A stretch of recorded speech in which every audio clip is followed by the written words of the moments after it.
Hi అండి. Chicken liver fry కోసం ముందుగా కడాయి పెట్టి కడాయిలో ఆయిల్ వేసుకొని, ఫ్రై కదా కొంచెం ఎక్కువగానే ఆయిల్ వేసుకున్నాము.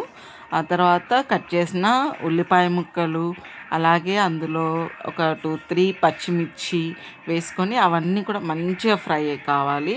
అదేవిధంగా అందులో అల్లం వెల్లుల్లి పేస్ట్ వేసుకొని అవన్నీ కూడా మంచిగా ఫ్రై చేసుకోవాలండి రెడ్గా. మళ్ళీ అందులో కొంచెం గరం మసాలా పౌడర్ వేసుకొని అదేవిధంగా దాంట్లో పసుపు యాడ్ చేసుకొని అవన్నీ కూడా మంచిగా కలుపుకోవాలి. ఈ ఫ్రైలో ఏంటంటే ఎక్కువగా మనం కలుపుతూనే ఉంటాం. ఇంకా అంటే దాన్ని మూత పెట్టి అలా ఉంచడం ఏం లేదండి. ఇది చికెన్ లివర్ ఫ్రై కదా, ఇంకా కలుపుతూనే ఉంటాము. ఇప్పుడు చికెన్ లివర్ యాడ్ చేసుకొని అది కూడా మంచిగా కలుపుతుండాలి. దాని కలర్ అనేది ఒక గోధుమ కలర్ లాగా వచ్చేంత వరకు అలాగే కలిపి, ఆ తర్వాత అందులో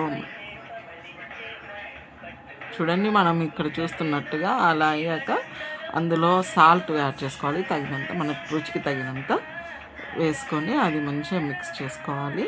ఆ తర్వాత మనకు కారం కూడా మన రుచికి తగినంతగా వేసుకొని దాన్ని కూడా మంచిగా మిక్స్ చేయాలి. ఇంకా అలాగే కాసేపు కలుపుతూనే ఉండాలి. ఉంచి కొంచెం అంతా మసాలా పౌడర్, ఆ తర్వాత ధనియాల పౌడర్ వేసుకొని అది కూడా బాగా మిక్స్ చేసుకోవాలి.